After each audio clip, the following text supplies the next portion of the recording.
the crypto thing? I mean, I done my research. And, sure, I know you have.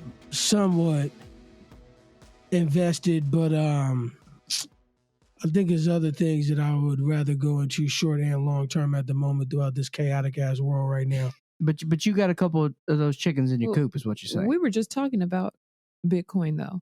Yeah, you were just saying how the price went down. Oh yeah, it went down. Yeah. But now it's probably the time to get in, because I think it went from like 54 to like 40. No, 54 to like 46. He's been trying to get me in forever.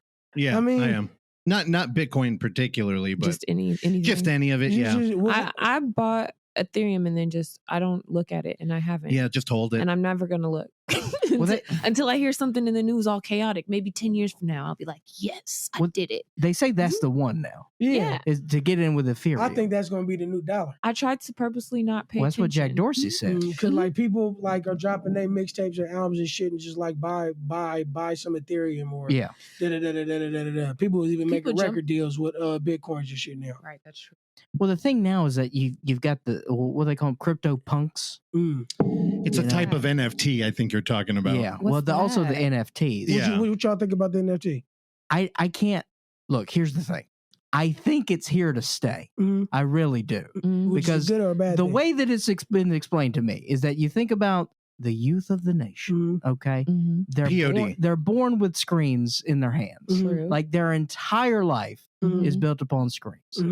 So why not have all of your things through there? So, the metaverse and all this stuff, I think it's here, man. Yeah. And I think we need to embrace it. Yeah. I don't understand it. They just dropped it on us like, boom. Yeah. This is the new thing. Yeah. The metaverse. I just followed a NFT page like today. Like somebody explain this better of how you're investing $200, $300 and telling me you made $20,000, $40,000. I'd like to hear It's it. confusing. South Park did an episode where they tried to explain the phenomena. I want to watch that bad. By calling it a pyramid scheme that was generated all by hype, which is not completely wrong. It's just weird. The whole landscape of like investment has changed. But I tried to get one of our former guests to do an NFT. I was like, dude, I'll buy it if you make it. To me, it looked like, all right, so get on mic. Nipsey Hussle did a thing like a couple years ago, right? Where he basically charged everybody $100 per album, and he only dropped, I think, literally only 10,000 copies, and then started basically giving you exclusive content to anything either before it comes out or after or during or whatever the case. So even to the point where he was even getting like, say, like, when you scan a barcode off your phone through the camera, he had it to where, say you had a brand new music, he had a brand new music video, and say he didn't drop it yet, and he just wanted only you to see it. He had it to the point where you could put it up to the phone, and then it would actually show the video either on a piece of T-shirt, anything. So to me, it looked like it's digital art. That's what it looks like. 100%. You know what I mean? But I don't know the value of it in terms of it's just something that you invest in, or people are paying for the value of you, and then I heard that every flip is like a 10% flip, or if you sell it or trade or da-da-da-da-da-da-da. So I think there is inherent value there. I also think that there's some, bad actors, as they say, and it's terribly overpriced. I think, but I think most things being introduced into the market are overpriced. Microwaves used to be $2,000, right? So I don't know, man. I don't understand it, but I don't think it's going away. Right, well, right. It looks like it's here to stay. I do have a friend, Kayla Love, who she not only like wrote a little book about it, but she's also like working on some stuff with it. Like she's telling me that for independent artists, it's like supposed to be the way to go, because you just hone in on your fans and you just focus on them instead of trying to, do the streams. Which streams is like trying to swim up a tidal wave, like you're trying to get to the top of exposure just to make whatever off of 100,000 streams. She's saying you could just have your core fan base of like what he said, like 100 fans, and they will just pay you, up to $1,000 for just to say they have the first copy of your material that you For put sure. out. You know what I mean? Something like that. There's also a built-in royalties thing where if you end up trading it, they get a cut. Mm-hmm. So the artist can continue to make money from their art. Mm. Well, didn't Spider-Man do an NFT? Did he? Like the early release? Really? I think for the movie. Cool. That's why it's sold out. How much money did that make? I have no idea, but I was talking to a dude who runs a film festival out here, and he was like, he was trying to get me to try and find tickets. He's like, dude, it's gonna be worth thousands. And I'm like, you know who I'm talking about. We don't. Yeah. He was trying to talk me into it. But yeah, I don't know. The NFT thing it's kind of confusing, and it is true. Like, it's only worth what people want to pay. Yeah. But just like art in general. To me, it seems like how you said, the inheritance. To me, it looks like it's going to be you basically controlling your own like direct consumer marketing. That's how it looks like it's going to be to me. So you put out whatever you want to put out. You put the price on it, the value, and then it does whatever it does from there. And then I guess if people are interested, and I'm assuming that it's going to make the value go up. Yeah. I don't know. Randy, we need your thoughts. And we lost it. Nope, there's back. I think it's a scam, and NFTs are only for rich people at the moment. So I'm out. Randy, speaking the words for the working man. A lot of this shit seems like the class seems like it's getting separated all over again anyway. Yeah. So I believe him on that part. If it being for people who definitely got more wealth at the moment. That's right. Yeah, it's money laundering. Right. Shut the hell up, Randy. you know how many blue collar people became millionaires from like shit like this? You just got to catch the right wave. Look at you bitter over there. I guess. You sold your soul into IT, and now you're out there alone in Atlanta, and you're just bitter. My soul has been sold. Okay. Dude, did you know Randy was living out there? Hell yeah. No. Who told me? I think I told you. I talked to him as soon as I got out there, though. I didn't believe you because I'm like, wait, it's like 1 a.m. here. What the hell are you doing up texting? Right. Now I'm man, I was down there just moving and grooving. I believe you. Moving and grooving. Then you sent me a video of the outside of your house, and I was like, wait a minute, that's daytime. Like I believed you were like live streaming it to me. Mm-hmm. Yeah, I don't know. No, I probably sent you a video of a clip that I made when I was down there already. I don't know if I live streamed it. Dude, what the hell? You bailed on California? No, I'm still moving and grooving. He's by coast. Nah, I thought about doing it too. You don't have to feel bad. I'm Tae coasting. That's right. Yeah. You gave him an out. I wanted to guilt you for that because I used to love sitting here and talking to you at work about like gentrification and everything. You're the only one in that whole 400 people Bay warehouse. Area ambassador. I know, but in that large group of people working in that warehouse, I could get like real nuance and conversation out of him. And then when I learned you were gone, I don't know, it felt empty. Right. Even though we've lost a lot of people. Well, I think, to be honest, if you are saying culturally, I think it's a black and brown exodus in the Bay Area since the pandemic in general. Oh, yeah. Because it's just driving people to say, fuck it. So black flight is happening all over again to the point where people are going somewhere else where they could take that California dollar and then take it somewhere else where it's a whole shitload of land and money, and then they just flip it and do whatever the fuck they want. Buy a damn house. Buy a damn house, yeah. You could buy, basically for nothing. Well, Randy's sister did that. Now, I don't mean to out her, but she was like, hey, you shut down everything, and she bounced. And where did she went to? Boise, Idaho. Yeah. Idaho. And that shit, God, that became hot. Yeah, they basically closed down salons, which, she does for a living, like really early. And there was like no end in sight to when people could do hair again back then. So she's like, I can't make money, so I'm out. Right. Because she had friends out there. So she was able to like get set up pretty easily when she got out there. But yeah, now she has like a 5-bedroom house. Yep. Nice. God damn. Yeah. I heard Jeremy and them having a ball. They got a big ass spot wherever they at. I don't know if it's Utah or some shit. I think it might be Utah. Yeah, I think Jeremy. Salt Lake. Yeah, but he sent me a picture of that. He was like, he getting a bang for his dollar out there. Yeah. But I've been out to Salt Lake City. Yeah, like he fucking salt. That's a weird place out there, man. I believe it. It's a weird energy. I believe it. It's a weird energy. Sure. Also, if you get a beer there, it's got it's like a measuring cup and something called the Zion Curtain. I don't know what's going on. Some other shit. There's some otherworldly dark shit over there in Utah. I know. Well, it's because it's heavily Mormon, right? So they've got all their Mormon things, and you can't all the bars shut down at 12. Okay, there's places like that. And there's there's maximums on drinks that you can order. Jose. Basically, all the bars do not serve hard liquor. Soon, it's just basically beer. And there's a certain amount that you can measure per pour. Yeah, they're very, very strict laws. And I came from Mississippi. We had prohibition liquor laws up until 2009, 2010. We couldn't have beer over 5.5 ABV.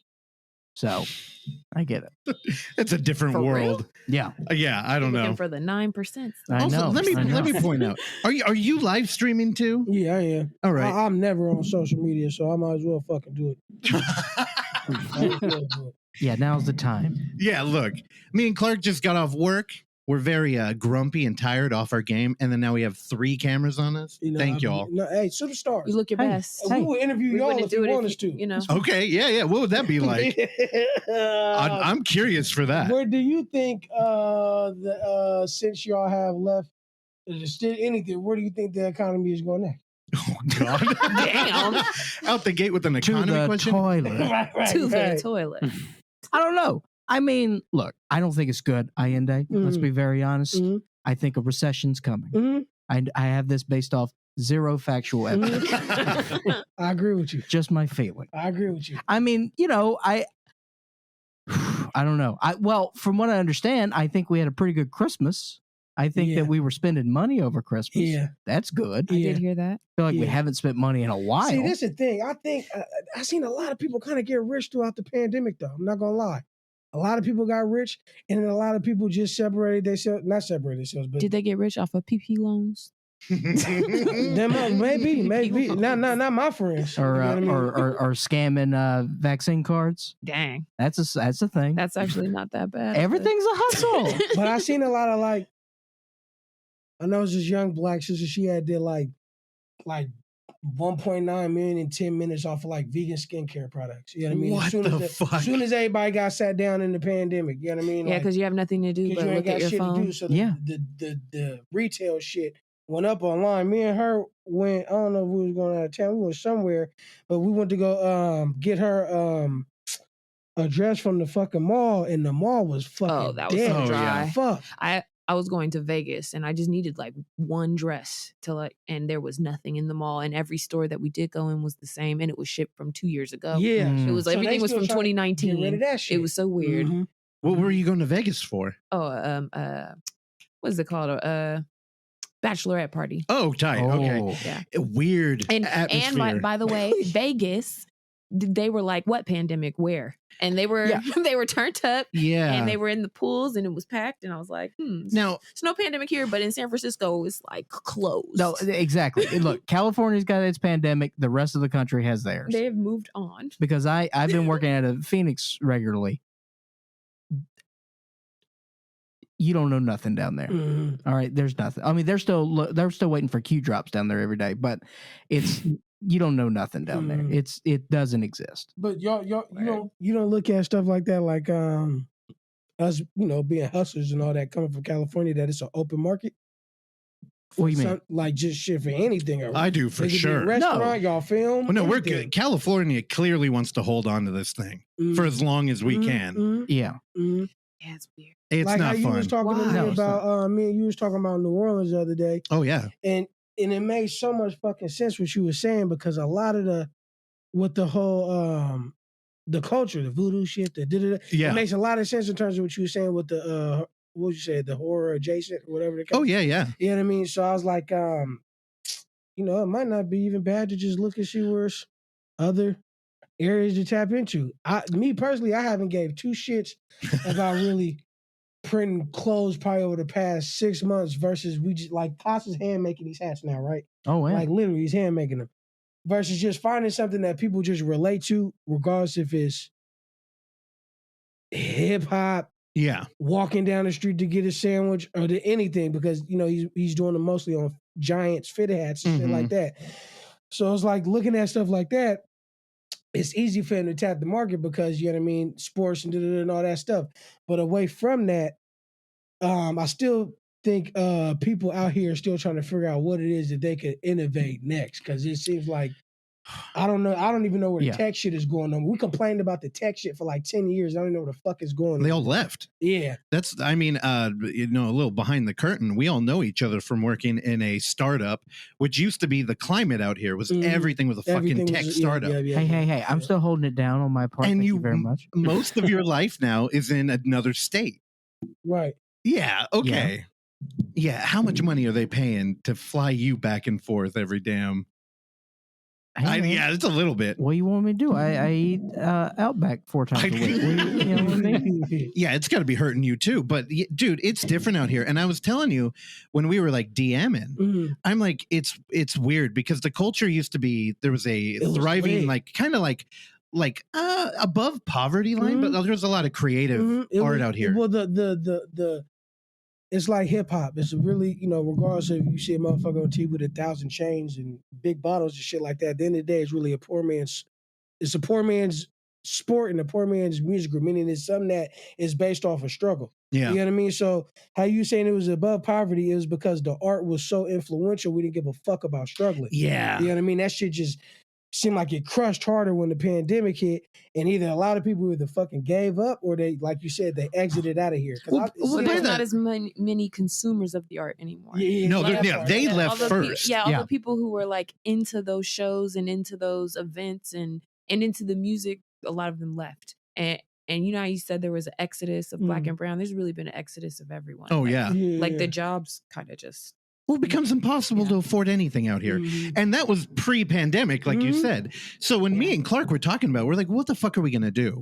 And the way we looked at it was we could go somewhere else and take what we learned and try and like build from the ground up. Or you could kind of look at this as an opportunity where everybody left and now there's a big hole. But then you're really gambling. Are people going to come back? And they are. Well, I mean, it's San Francisco. I imagine they'd have to. Look how much. Okay, I'll say this in a simpler form. Y'all player enough to understand what I'm saying. Look at how much fucking graffiti and art went up when the pandemic hit. Oh yeah. So a lot of art, like a lot of people came outside in terms of like people who were like caring about the art shit like that. So I do think something of it to come back. It's just, is it gonna be as I don't want to even say the word acceptable, but is it going to be as inviting as possible? I just had some bullshit where I was booked at this one spot. I'm not going to bust nobody out. But out here to do it. Yeah. You don't bust them out, but I'm no, leave it.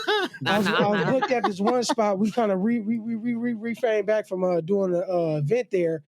But I got messages where they were talking about, man, I wish we can get Hyro, and I got all them people. You know what I mean? I had A+ from Hyro, Clifford. I got all these people to come host, do all this stuff. If you walk in there, you would think the shit looked like a living hip hop boombox. You know what I mean? And then they pull some bullshit. And then what I'm basically saying is artistic as it was, and looked as if it was inviting. It wasn't as inviting at all. It wasn't inviting at all. You know what I mean? You're not gonna say what they said. No. Please do. Okay. Oh, come on. No. Okay. They pull some old bullshit POC, people of color shit. So I just gave my bad word of mouth as much as I could, trying to be professional, and I just said "fuck him." Whoa, wait. They were using Allende the diplomat. Hold on, they were using it against you, or in like this derogative type of. I overheard a conversation. I'll tell you, because we have buddies, and I won't put anybody out either. But one of our friends got hit up to be in a movie, and it was like, oh, cool. Like, he's never done any acting, but like, why not? And they're like, yeah, we really need some more POC zombies. See what I mean? And it's like, I'm like, dude, that is the most fucked up, how subhuman. Right? It's like, it doesn't matter who or what you are, but it's like, hey, but we kind of got to check this box. Yeah, it's just the corporatization of everything. Yeah. But it's also, I understand taking that fucking opportunity too. No, for sure. Because I'm like, what's the right action there? At the same time, if they have to say that, that means they don't know any. Like, I know, right? If you're like, man, we got to get some, like, bro.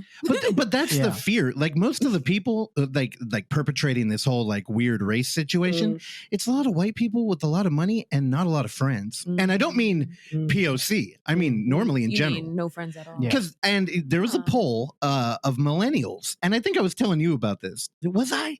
No, I think I was talking. Probably. You talk a lot. So here's the thing. They polled millennials and said, how many friends do you have? And one of the options was 0. It was like 68% 0. Damn. And that's not counting online, though. Randy, do you remember doing that survey? And I was thinking. Yeah, I was one of the ones that answered 0. Not true. Randy hung out on New Year's Eve and made like 2 friends, right? That's right.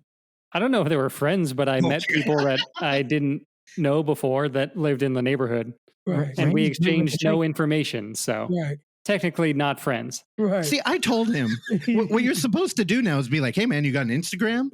And then there's like no real commitment. You can kind of check them out and be like, oh, I don't want to fuck with them. I don't ask strangers for their Instagram. I just had an interview about this, but you can't think that you know somebody just from the grip of just going on their page and just looking at that shit. Yeah. You know you could know enough.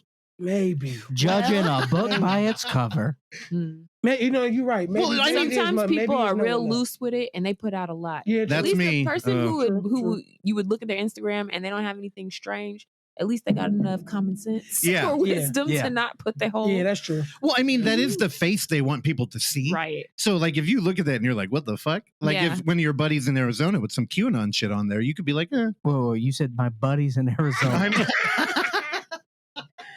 Come on, I know you met somebody on New Year's Eve out there, too.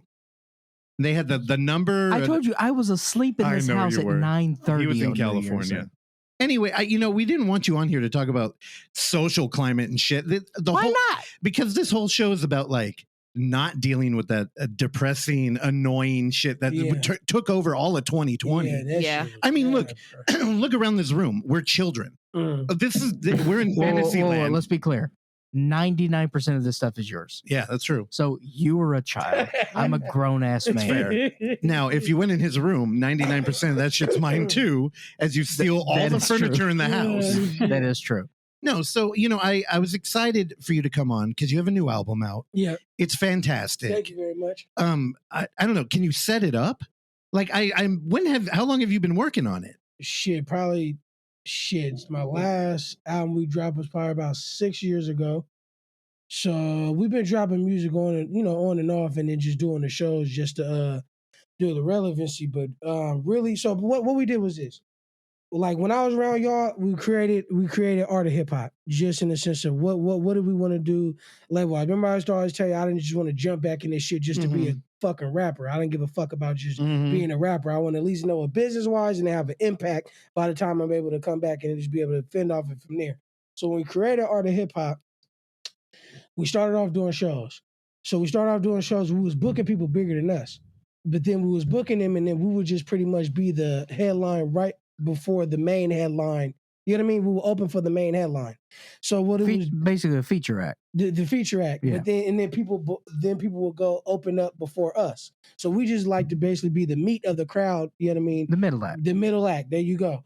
So we started doing that. So then when it started rolling, shows started selling out. But by the time the pandemic hit, everything shot down. So I started thinking like I mean, constantly like Nike Air. Now let me ask you this. Now the reason why do you do that? Because the reason why is because I'm coming from a comedy background, right? So the middle act, that's a tough situation to be in. So this is the thing: if you go into the show, the people who's opening it up, it may not be that many people there. Sure.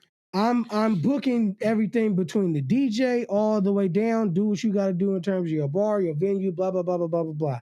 The main headliner may be a little bit bigger than us, so he's already could sell it out by himself. Yeah. So if you put us up in the middle of that, we got the crowd that we know it has. We like to say fam base, not fan base, fan base, almost like a network structure. Yeah. So we use the fan base and basically coexisted with the people who are already headlining. And then on top of that, think about it like this. When you first walk in, it's dry.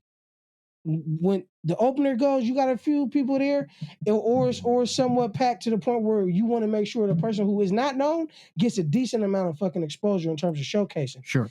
I'm going to go up there and rip that shit by the time you got your drink, you popped whatever pills you wanted, you sipped whatever you wanted, you're drunk, you're high, whatever the case.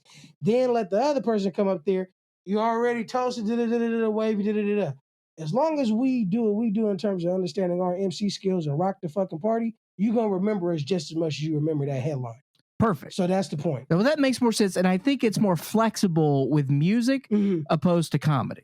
Because comedy, if you've got a headliner, right, and you've got a middle act who just crushes, that sucks the energy kind of out of the crowd. True. And so then the headliner gets on and he's kind of got to dig himself out of a hole that he didn't even want to put himself in. Yeah. Especially if you were bomb as fuck. So there's sort of an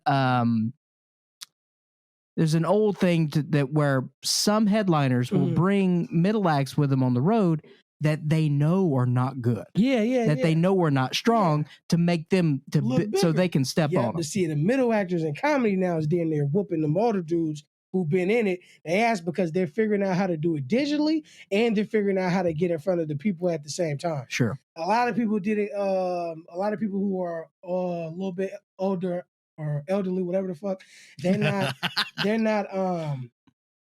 know how to run it digitally. So that's why when you see these new dudes, they run 1 million skits till they get 1 million followers on each post, and then they control that market and tell them to come to this venue, maybe have a bunch of other people on the headline with them, but now you use that to be able to put the people in front of that crowd. I see you about to tell me something. I ain't got that in me. Go ahead. Yeah, I ain't got that in me. I'm not a social media person either. Well, see but that is a very specific and very important skill set to have because it's the work speaks for itself on that. But you are naturally funny, which I think a lot of the people is just. But that only gets you so far. Depends on where you at, the market location, and what it is that you are trying to do. But you need work ethic, and I've never had that in my life. Dude, I've been trying to get him to do stand up again. He's hilarious. Even if it's like a you joke. Get hired for fucking weddings. do you know that I'm an ordained minister and I performed a wedding? That's what I'm saying. I did a wedding of a person you know. I know. Yeah. So my thing is like, would you doing stuff like that? You wouldn't put more time into your comedy? Here's the thing. And I you can substitute stand up for any other creative outlet, right? But in order to be a stand up, you have to have a sole focus for stand up. I didn't have that. And when I realized I didn't have that, I quit. And so there we go. I just didn't want that to be the only thing I wanted to do. I wasn't just, completely just enraptured with it. And I respect it so much. It's like, I'm not going to add anything to this. Okay. Now, here's the thing. Clark is funny. He's a great writer. And every time I can get him to write something, I feel highly accomplished, just for me. Yeah. Here's the thing. When people wanted him to do comedy, they wanted him to do roast comedy. And I got stuck in that rut. Yeah. You're familiar with roast, right? It's when you're just like singing, right? Yeah. Don't you remember like the roast of Bob Saget or like any of that stuff? It's when you sit a person down and just like from head to toe, you clown them. Just gotcha. Pretty much. Oh, you mean roasting somebody? Just capping on them? Yeah. Okay. Yeah. I'm see. This is the thing. Like I think the for what I was, what you was just saying. I think the wedding thing was fucking. Matter of fact, I would love to fucking have you at my wedding. You know what I mean? But at the same time, it's like don't also walk away from something that is naturally in you just because you haven't found the specific part that isn't working in front of you because it's just telling you that there's another way. You know what I mean? Don't give up on it fully. I mean, look, I creative outlets are very important. This show is wildly successful. Yeah. With the QAnon crowd in Arizona. I'm constantly keeping Randy laughing. I mean, look at him. He's tickled pink right now.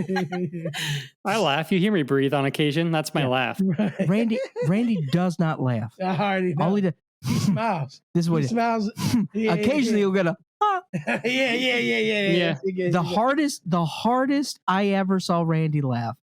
Nothing came out right in terms of like any sort of audible signal That's whatsoever. A hard laugh.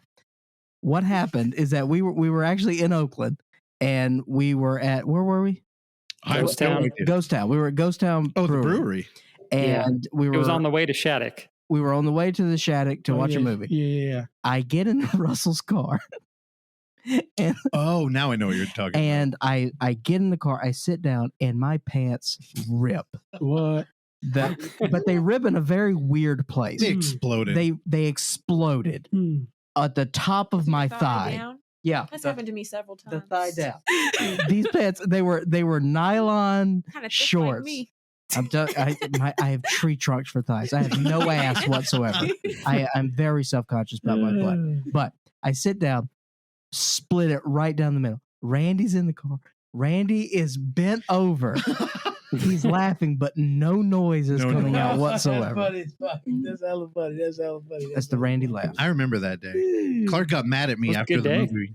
Yeah, after the movie we watched, Clark yelled at me. For what? Because I yelled at somebody in the movie. Oh, well, remember? Because you don't act in public. Did you see Pig?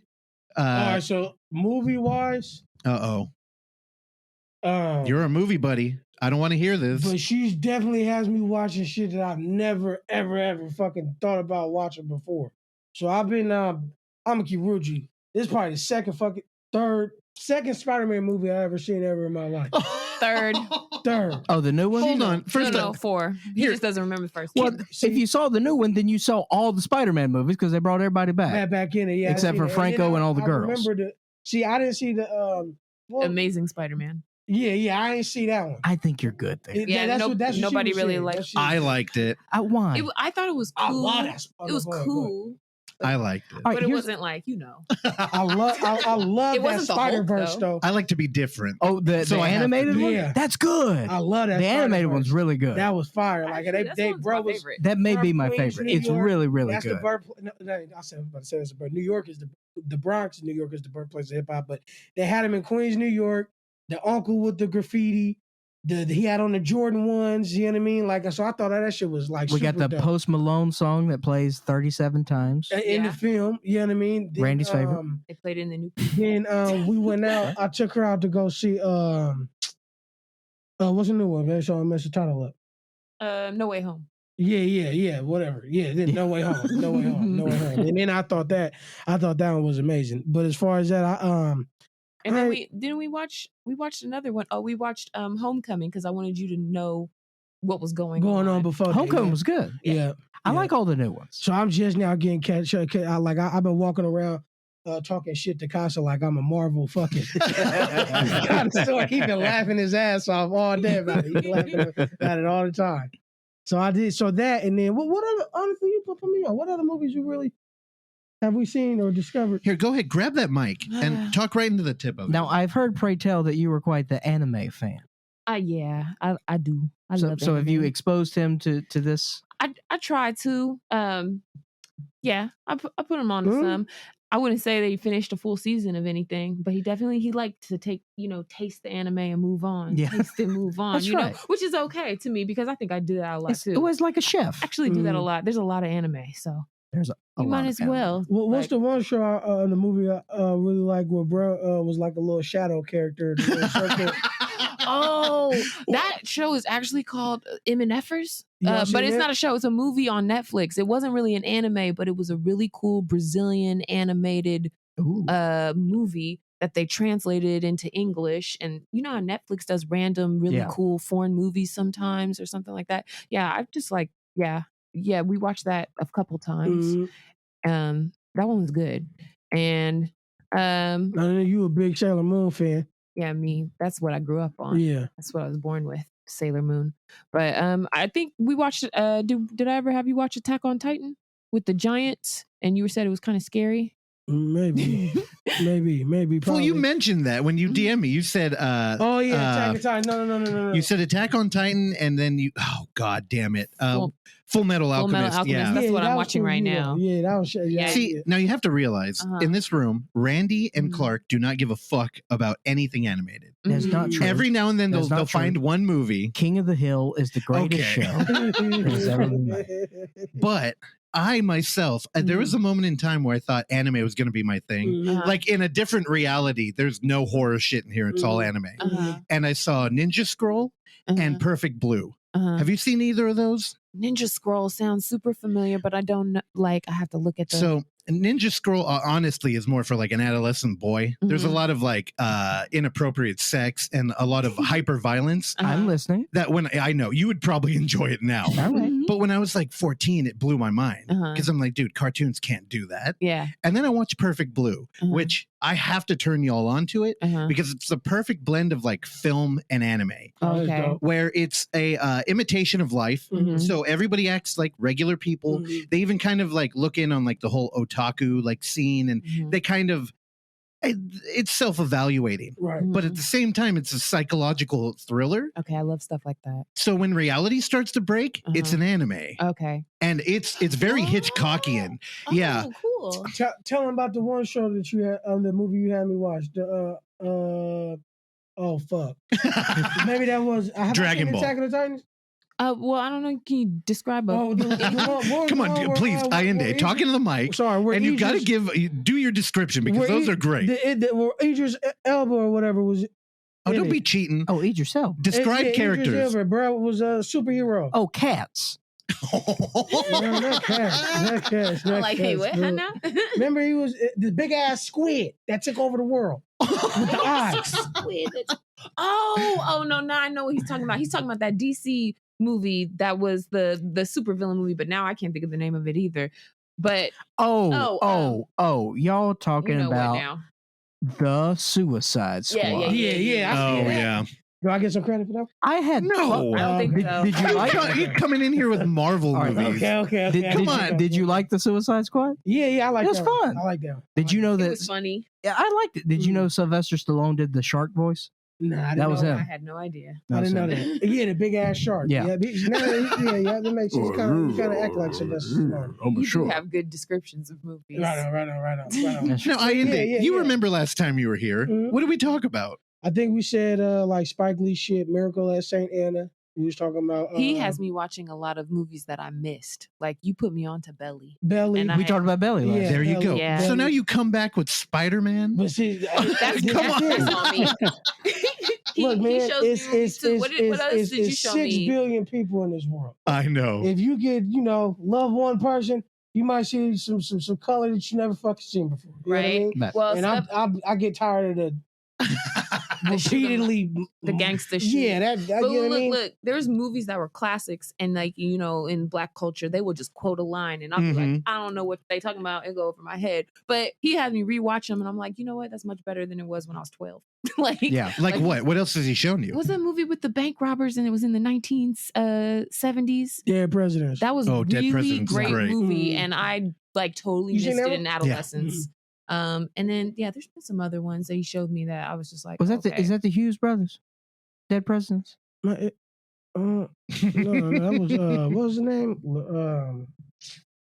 I think his name was Lawrence Tate. It was Lawrence. I forgot. Oh, Lawrence Tate was the main actor. Yeah, Lawrence Tate and You're right. Okay. Yeah. Albert and Allen. I don't. Those are the directors. Yeah, and writers. Oh, Hughes Brothers is the director. Yeah. Well, I forgot Keith David was in that movie. Keith David is in most movies. Yeah, he wasn't always like that though. Like I instantly. No, go ahead. Yeah, so in horror, like how Clark just mentioned, he's in a lot of movies. When you get like the original Candyman and he pops up in a new horror film, that's usually a hallmark that this movie's not going to be great. Oh, really? Or you get like Freddy Krueger, like Robert Englund, and he shows up. It's like, because like you were talking about earlier, where you book a lead, you book the top show to bring people in. That's what they're doing with them. It's like you see Arnold Schwarzenegger in a movie or something. That's a shot. I don't know if Arnold's there yet, but he kind of is. I mean, maybe in the past few years, because he showed up in like Jean-Claude. I don't even know. There you go, Jean-Claude. Yeah, there you go. What was that weird thing he did with Jackie Chan? He does weird movies. Van Damme? No, Arnold. I don't know. The one. We saw the trailer of it, and it was like the Jackie Chan, and then Arnold shows up as like a pirate or some shit. Oh, that actually could be good. I don't know. See, he loves Arnold. Take it seriously. Oh, is that why Russell? Is that why he backed off of Arnold? No. It's just there's a difference. Like Arnold has no weight anymore in Hollywood. Yeah.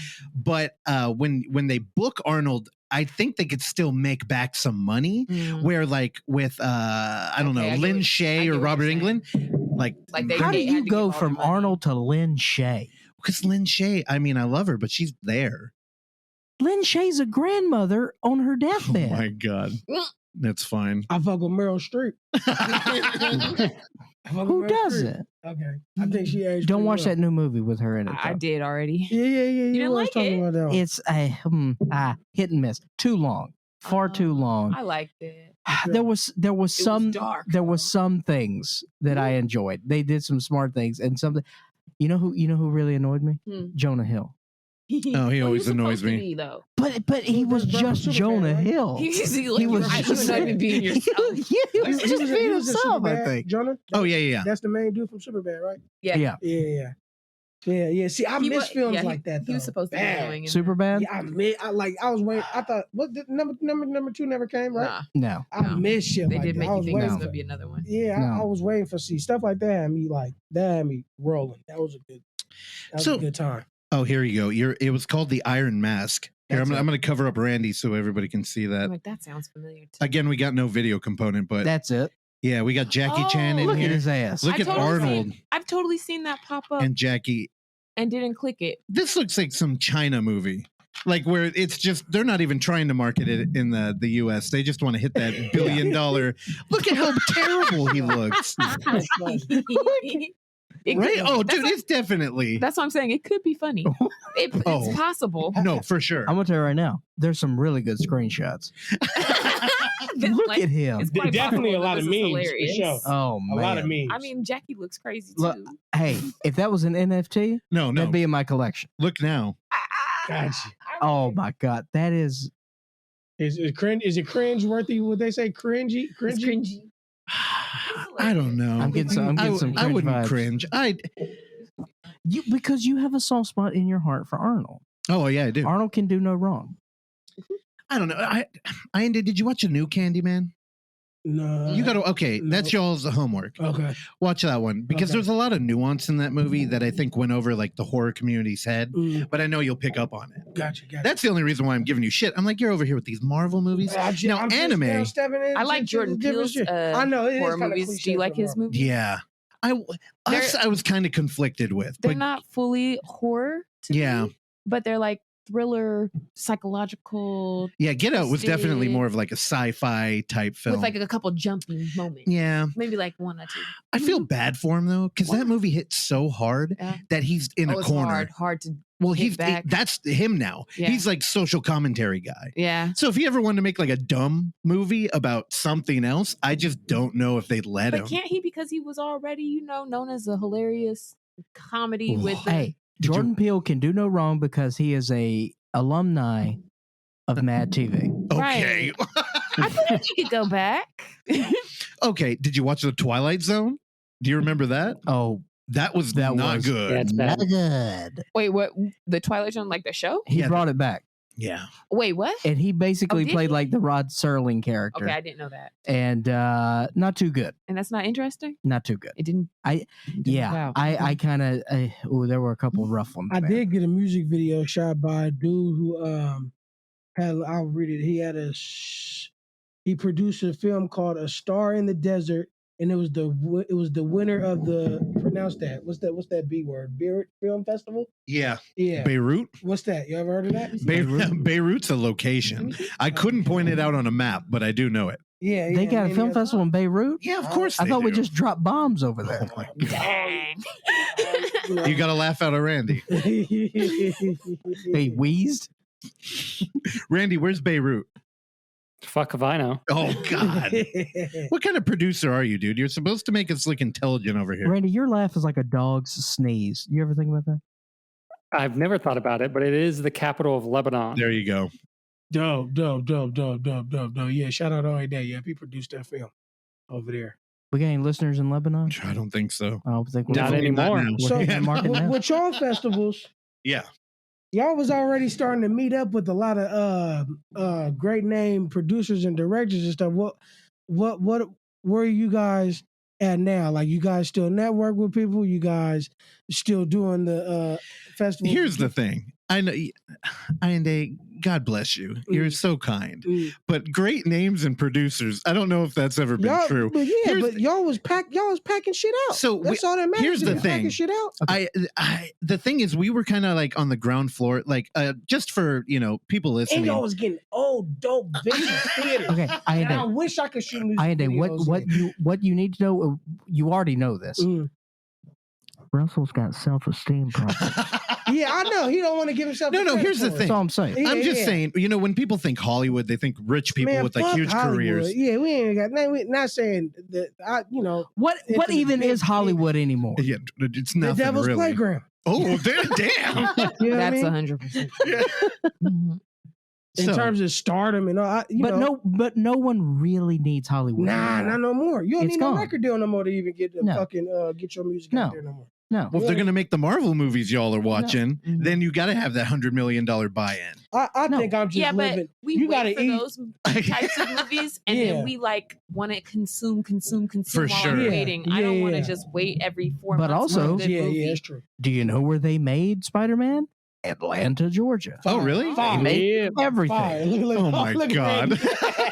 Say, yeah. They shoot everything here now. Yeah, for sure. I think Tyler Perry got a big ass.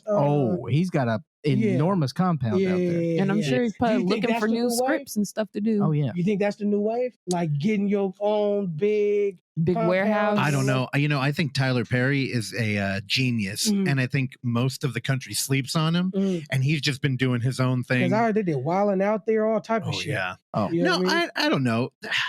Film is weird because there's so much of it. We're drowning in it. So, but I like all the options of streaming, and but there's so many now. Yeah. Like name all the streaming services. They're not. It's everywhere. When it first came about, I told myself this musically: as long as you could grab 5,000 people on one platform, I'm gonna give you a hustle mentality, and you could produce something that's just worth a $20 value. That's $100,000 a year in terms of putting out whatever it is that you want to put out with your art. The thing is, they spread that shit because they're stripping $1 off of the streams. So everybody's trying to figure out how to keep making most of the money, but now that shit is pretty much ripped down to the penny. And streams are like 0.3 cents. So it's like having a big ass hit on the radio, but you're not really getting paid from it, like damn near like your masters or your royalties is took from you type shit. So I think it's easier to go viral or easier to put something out. I think it's easier to run ads more. I think it's easier shit to get exposure, but you got to literally take that market and control it with whatever it is that you're trying to push out. Like if you don't know who's watching you, then you're not able to connect with them. Yeah. So basically, how y'all was talking about the NFT shit? Same thing with the Nip Hustle shit. When he was selling it, you were also giving him your information so he can contact you directly. So instead of me feeling like, oh man, Daylite, you a dope ass rapper, I wish I could finally meet her one day, he's literally saying, nah, here's my new da-da-da, here's my new da-da-da, here's my new da-da-da, because he's talking to you, he's vibing with you, he's giving it to you. So I think that third party shit is out. You have to be with a direct consumer type marketing now. So based off that, do you guys think that it's easier, because the whole thing about this is just building your own audience, right? Do you think that it's easier to do that now, or it's more difficult because, like you said, it's sort of paralysis by analysis? There's too many things going on. Well, I like that. You answer first and then I'll get my answer. I don't think so. I think as long as you are the realest version of yourself, that there's plenty of people out there that will like love what you're doing. If you try to copy other people's formula, then it'll be harder because there's a lot of carbon copies of a bunch of different people. They follow formulas and they study and they all, do the same thing. But if you do your personality, your version of like, oh, I want to put a twist on it, or do some shit that you always did at home that you think nobody would think was cool. Turns out there's a million people who are like, oh my God, I do that too. And those are the people that you need to attract to you. You know what I mean? Sure. And there's so many, I think the hardest part to do is to figure out how to target them. If you are selling something or if you're trying to reel them in, it's hard to find those people. But once you like figure that part out of how to connect with the right group or target the right group, then you're good. Yeah. I think that's pretty much true. Same thing. I I dealt with a few distributions before and when we dropped this latest project. And the main thing I walked in anywhere saying, the office, a door, anything, is fuck them streams. Fuck numbers, fuck statistics, fuck all of that shit. Because a lot of people are using the stats to say, oh, I will invest, or I will be a part of this, or you got a million people. Like, they're literally not even listening to the music no more. They're going to your Instagram, seeing how many followers you got. If it's not enough, and then they want to based on it on that. So what I think is if you do the treatment in your head, is in, like, when they say 90%, when it come down to losing weight, is 90% diet, then they say it's like 10% working out. Mm-hmm. So how I think about it is, in terms of the artistic integrity, if you treat it like 50-50, nobody is going to have 1 million views right now and then think that somebody's going to call you with $1 million record deal. That shit is over with. Oh, yeah. You know what I mean? So the thing is you could barely get $500 to $1,000 off of 1 million fucking plays a month, whatever, quarterly average. Well, hold on. Now, you're on Spotify. Your album's on there. Mm-hmm. I've been listening to it all month. You didn't fly out here in a private jet? No PJs. No. Come on. Your pockets are lined with my Spotify money. So I'm going to say this. Yes, we are doing well, but I fuck with Skip Lag. That's a very cheap website for plane tickets. So if y'all ever need plane tickets. Skip Lag? Yeah, you better write that down. I am. If they ever hear this, Overlook Theater, TJG is in the building. This is Yin. This is one half. Clark is in the building. Russ is in the building. Daylite is in the building. Skip Lag, if y'all ever need any type of sponsorship, holla at your boy. Now, they do it basically where you can buy the ticket, but the tweak is it's the hidden city. So there's two. The flight may be telling you is going to Texas, but it's dropping me off in Atlanta. So then the people who are getting off there, they're getting on the next plane that's going to Texas. So they hook you up with the layover. I'm getting the flight. They're gaming it. The stop right before the next flight. Do you get it, Clark? I don't understand this Pythagorean. So no, it's just theorem. Like your layover flight. You have it. Shit. I like how you said that. Say how I said. Basically, you get off on the layover. Take that mic. Talk directly into it. Basically, you get off on the layover. Move the mic. I want you to be comfortable. I'll turn it down for you. There you go. Okay. Okay. I'm just saying you get off on the layover. Basically, it's supposed to stop in Texas, but it has 2 stops, and you get off on the first one, and you're good. You got a one-way trip. And they're sometimes they offer trips that are like, you can go to New York right now for $52, and you can. But if you book New York on your own, it's going to be like, $200 or something. But if it's one of the things that pop up on the screen, like, take advantage. I might as well look at it right now and tell you what it says, because it always has something that pops up. I'll finish this for you. I don't. So how you was talking about the numbers? I don't. The same thing as when we dropped this album. I don't care for the best way I'm saying, because you never know what blessing we may get one day. $73. Wow. Yeah. Damn. So look, Arizona. There you go. You know what I mean? St. Louis to Denver, $60. So I'll say my this. company's paying for it. I know it. Oh yeah, for sure. Do your thing. Here, show them. Super cheap. San Francisco to. Now, how trustworthy is that? Oh no, that's good. We've done it. So what if like the person who's starting it, like, and they're meeting you in the flyover or whatever? What if they can they cancel it and then you get screwed, or nope? No. All right. Nope. You can't get screwed. I need to fly. I'm terrified of flying. I'm bad. It's pretty scary every time. Are you scared of it? I'm not scared, but I am. It's like, yeah, me too. It's like when you're about to go on a roller coaster and you're like, okay, and then you're like nervous, but then I'm cool when we're in the air, and then we're landing. I freak out again. No, fuck that. I can't. I die. I'm comfortable in the air. I'm not comfortable until I'm in the air. Right. It's the up and the decline. I don't like either one of those. It's also that, and it's also those scumbags called the TSA. Oh God. All right. I've got an ongoing battle with the TSA. Yeah. Do they like to do random searches on you? Oh, let me tell you something. I am essentially a secret shopper for the TSA. I know their bullshit and their inconsistency. Well, guess what? They like to search my hair sometimes. Oh my! And that feels really weird. Oh no! They're like, take your hair down. Man, they're always patting my pocket. We were in I was in oh my God. Where the fuck was the original film fest? I want to say Baltimore. It's not Baltimore. I was in Philly. Philadelphia. And we were at a film fest. Yeah, and shout out to Baltimore and Philly. Dude, a lot of culture. I really like Philly too. A lot of culture out there. And I loved it. They wouldn't let me in the fucking bar. I couldn't find my ID. And I tore up my backpack. I couldn't find it. And I kept thinking, we're flying home tomorrow. I'm like, all right, let's see what the fuck that looks like. They wouldn't let you in the bar? TSA? Oh, no, the bar tip, that was fucked up too. They were like, nah, you're too young. They were just like, right? I'm like, what are you doing? Like, do you think I'm like getting away with something? Yeah. I'm like, clearly I'm old enough. What does it matter?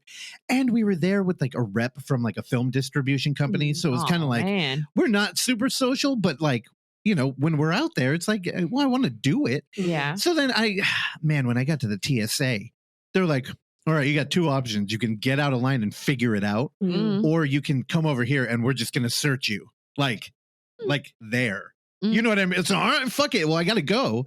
So yeah, they were like strip searching me in like line. Nice. And then I got home. 2 months later, I found the ID. Where was it? It was in a pocket. You gotta get your life together. Do you know how mad I got? You know how fucking mad I got? But yeah, they were just like, well, we could do it right here. Right. And I'm like, all right, fucking do it. And they wanded me. They'd take off like a shirt, wand you. Oh, yeah. Yeah. Every article of clothing. Yeah, I don't like flying. Right. But back to what you were saying about using all the different platforms. I don't give a fuck about stats when it comes to the. Well, you can't. If I could drop music for free for the rest of my life, I swear to God I would. I'll create whatever value, product development I need to do in terms of once you love it, I have something for you. If you want to support it. If not, he does a lot of product development. But I rather just music is damn near like a face mask. It should be an essential. Like you just need it. Yeah. You know what I mean? Music helps literally time go by, which is like mental relaxation or whatever it is, or affirmations, depending on your mood, whatever it is that you listen to, versus, oh, I got a hit record.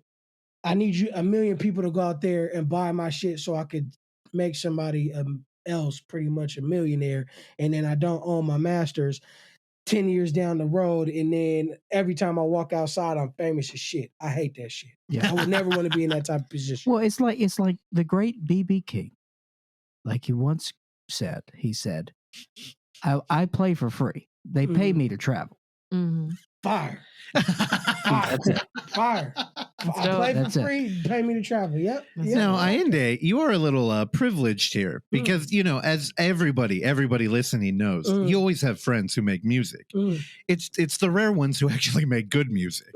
So, you know, you're over here talking like you don't want to be famous. The thing is, you're fucking talented. Thank you. You making all that shit all the time. About, you are famous.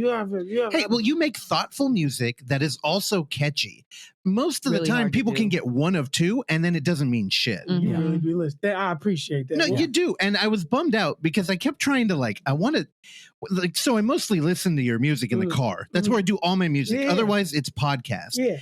And dude, we're always driving around people. So I can never like reflect on music because most people don't. They listen to music and it's kind of like, I don't know, it's part of who they are. You to the liquor store and back. Yeah, or it's like I want to be identified as blank, so I'm gonna listen to that, true. and it's no more. True. I mean, I like listening to God. I got into an argument about Demi Lovato's song. I think it was Cool for the Summer, and somebody was making fun of it. I'm like, bitch, this song's about being a lesbian. I thought you'd be into that, and they're like, no, it ain't. I'm like, yeah, dude, it's about like for the summer hooking up with one of your girlfriends. Well, she's California curious. No, we don't have to go down the Demi road. But I'm like, you know, you can take even pop music and like it's art. Like the good ones have emotion in there. True. I think a lot of people don't care. It's all social, currency. Yeah. They just want followers. Yeah. I see the thing. Right? Yeah. How I see this, it's the medicine inside of the cake. Because he's not like that. No, not at all. That's the thing. That's why I'm like, dude, you're a unicorn out here. You're a 1 in a million. And I don't know. I mean, last time you were on, we had people reaching out going like, oh, fuck, I love the Jealous Guys. And it's like, oh, shit, I had no idea. Like they have a real following. Yeah, but also like the Venn diagram with this show, like it's me and Clark like making fun of each other all day talking about film. But see, that's the cross. That's the thing. That's what's fucking it shit up is people don't know how to cross collab. Now, I don't want to call it a genre, but they just don't know how to cross collab and just do cross marketing, cross promo in general. You know what I mean? I don't. You know why I think that is? Because they're not being themselves. Yeah. True. As soon as you're not yourself, then you can't, go around and do what you would actually like to do. Well, because people hanging out with your friends talking. Yeah. True. Well, they have to know who they are first of all. That's a big thing. And that self-discovery is, that's super important. Well, also what RuPaul taught me you're right. was it's not. You gotta find your voice. This lesson. I love Drag Race. Oh, I learned a lot from RuPaul. I was gonna say it's good. Well, RuPaul, I need to paraphrase because I'm gonna fuck the quote up.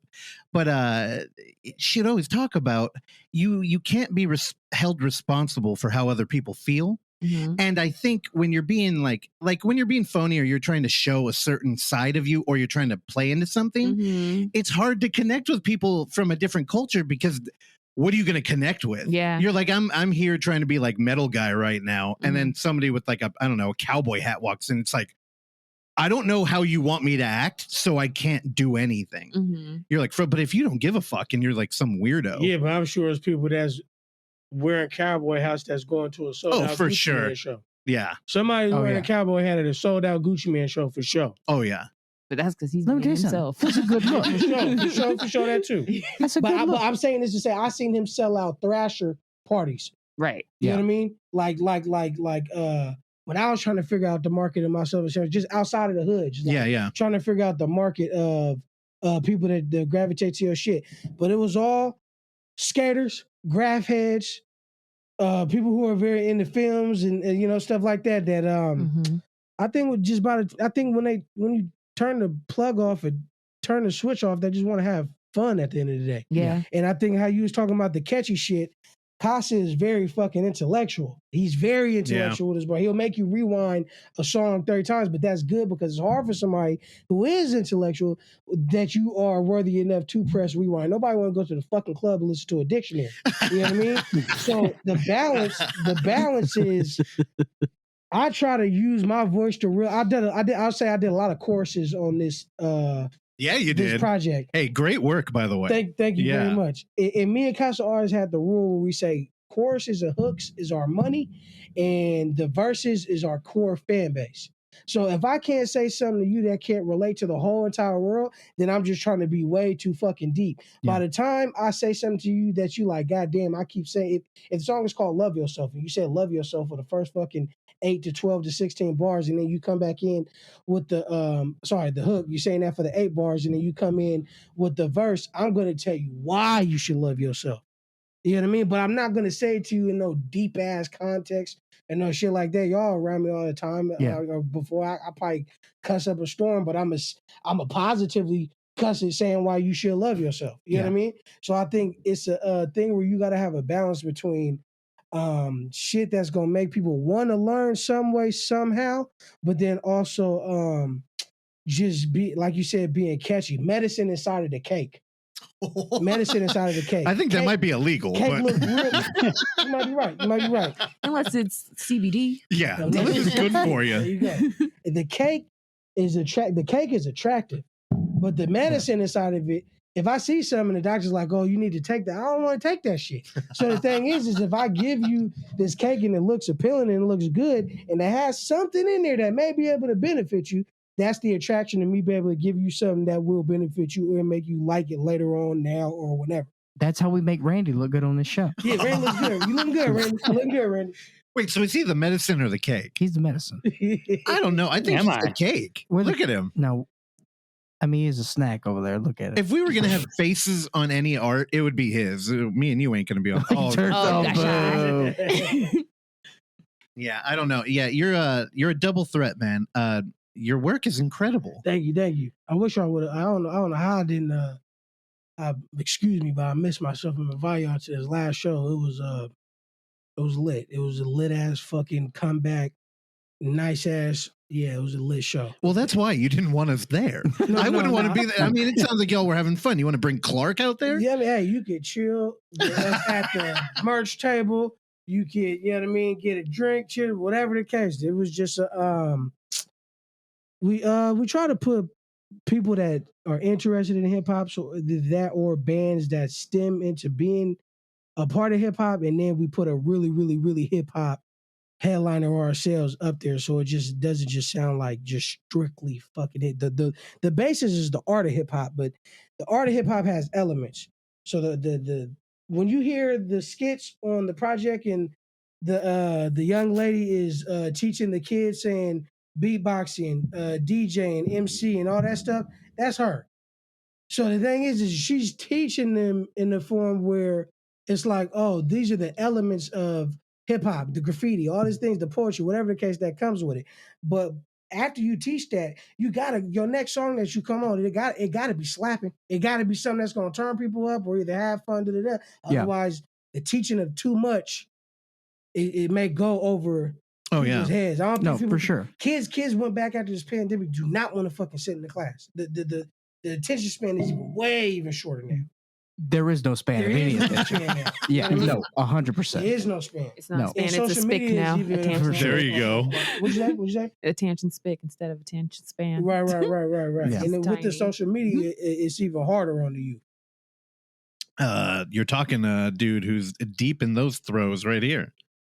I constantly rag on Clark for that. I would get him down there, we'll watch a movie, and his phone busts out. And half the time we do a podcast and we talk about film, and you're looking at IMDb. Right, so I was working on this with my therapist before I quit therapy. But were you really? There was a time where I told her, I was like, look, we got to work on my attention span. Because I said, this is what I was doing one day. One day, this was I think back in October. I was watching a film downstairs on the big screen. I was on my computer doing work. I had my iPad watching a football game in Spanish, and I was on my phone. I was almost going to be able to keep up with vacation.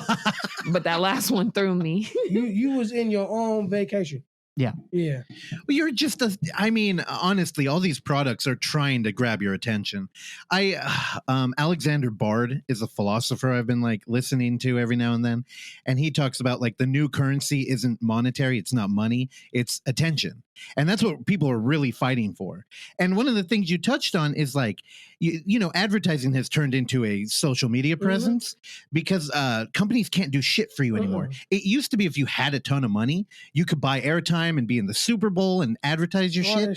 Now it doesn't matter. They're contacting people more so on the underground and not from there. So it's because everybody's been fucked over, they record deals and movie deals and all this stuff for so long, everybody's producing their own stuff. So by the time it does blow up, the corporate companies are basically coming to you saying, oh, could we use this for our commercial or could we do this? Boosie, when he made his own movie recently. Tell him. Boosie, down south's finest. Yeah. He dropped a movie only on his, basically he made his own Netflix and you could only get it on there for $20. I think he made $1 million in one day. See, I don't know how much advertisement he put into the ads. That's another thing. He just posted all you gotta do is rent ads now. Yeah. You don't even need until you get to Jimmy Kimmel. Well, see, the whole thing, the argument against the monetary value is because ads are everywhere. How often do you click on them? Well, let me say. Okay. Recently, on my Instagram, an ad for this chick named Amalu came up. And the song was kind of slapping, and it was like a little clip of a music video. If it would have been a clip of her talking or a clip of something else, I would not have watched it any longer than 2 seconds. But because it was a clip of her music video and the song sounded good, I actually clicked it. And then I watched it and I said, this sounds familiar, and clicked the next video. And then I ended up watching all of her music videos, and I've been listening to her for 2 weeks straight. Oh, hold on. So there's something you mentioned that I have to call you out on. You must be young. Why? Because there's a thing that I've learned that old people do that I fall into. What? When I'm scrolling, I do not have the sound on.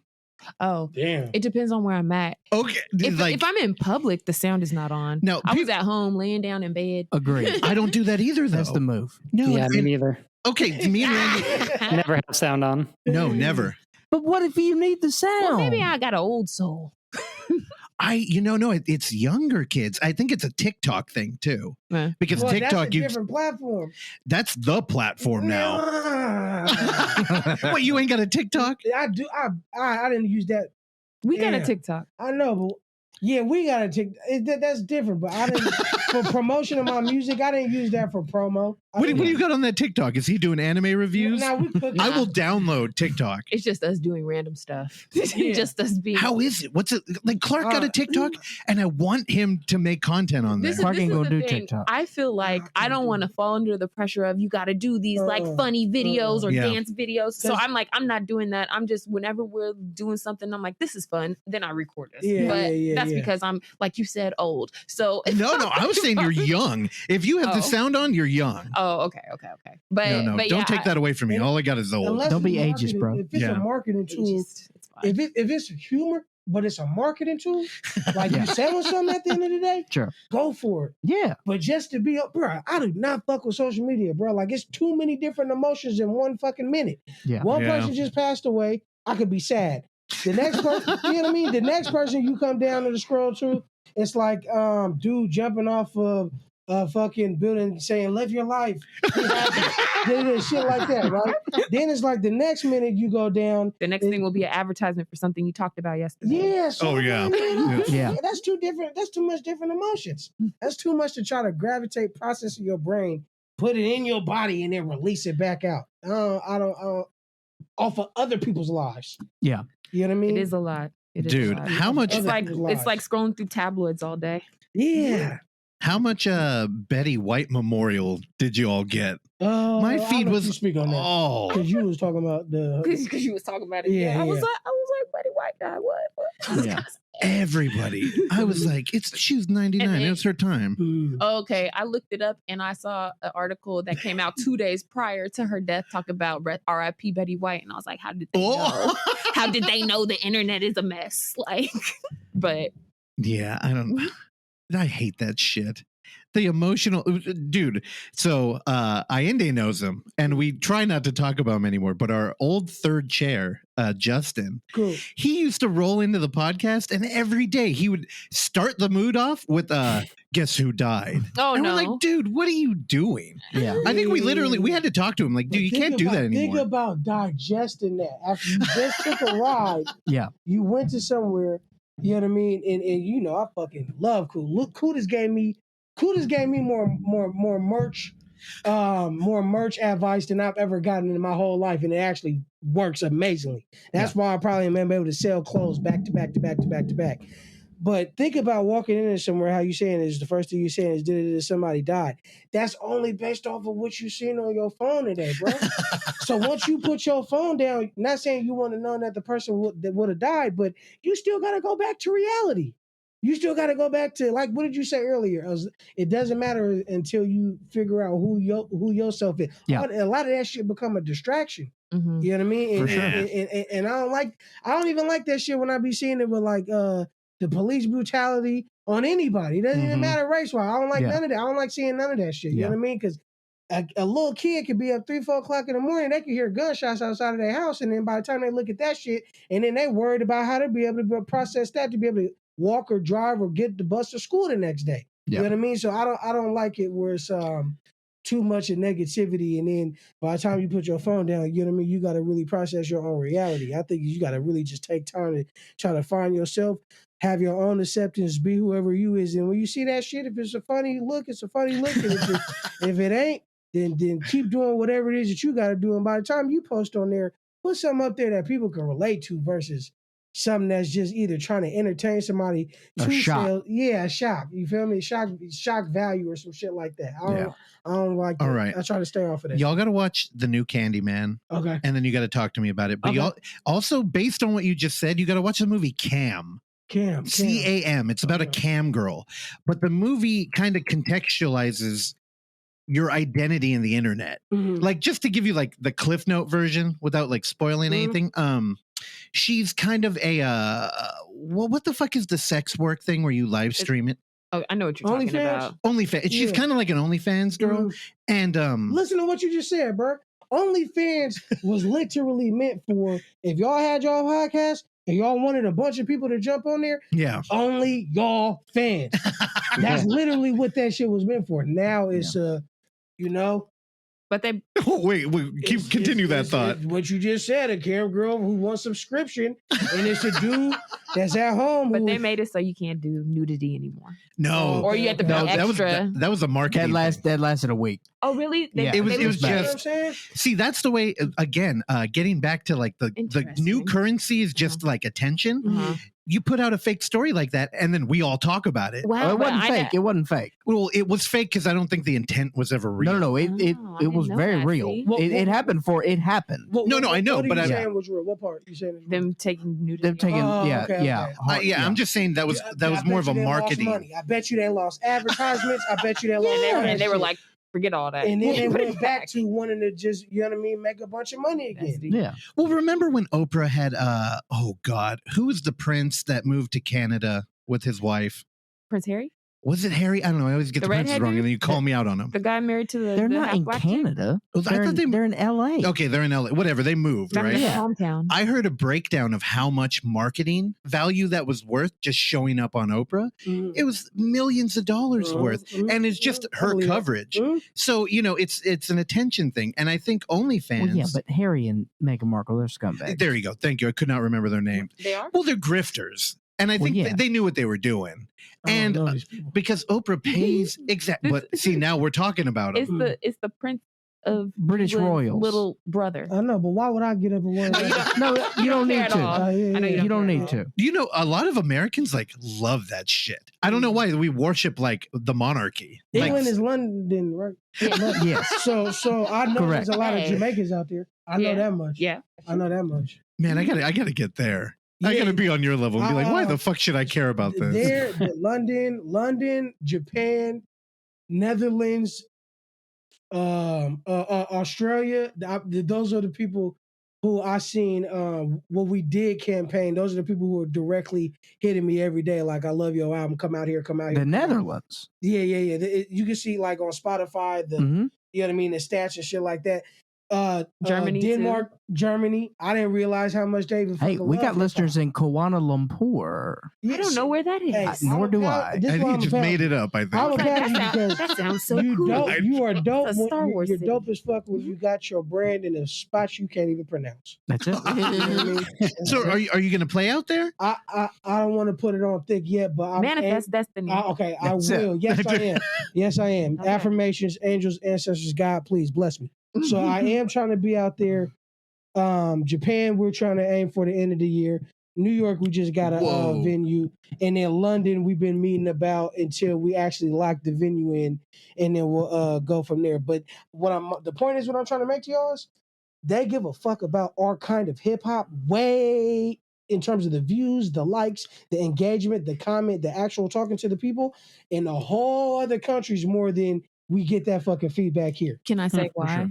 I think partially why is that the music industry isn't just totally ingrained of money. They're not just trying to suck money out of every single artist that comes out. They actually still care about music a little bit. They care about that shit. They care about art a little bit. Historically, it's there's been many occasions to where music has to go over there. American music has to go and get popular in England and Europe, and then come back to America. And then they ride your motherfucking wave. Yep. That's exactly how it happens. Yeah. Exactly. So I will say, yes, God bless. We have had it to a point where we had a blessing of enough of a following where people do come out when we do something.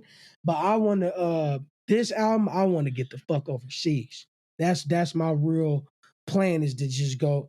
We will get overseas. I want to go. We will go overseas. That's the plan. Because I know, even merch wise, how much is your hoodie? Oh God, I don't know. I don't know what I put them up. They're probably around $20. The hoodies? I think so. 30.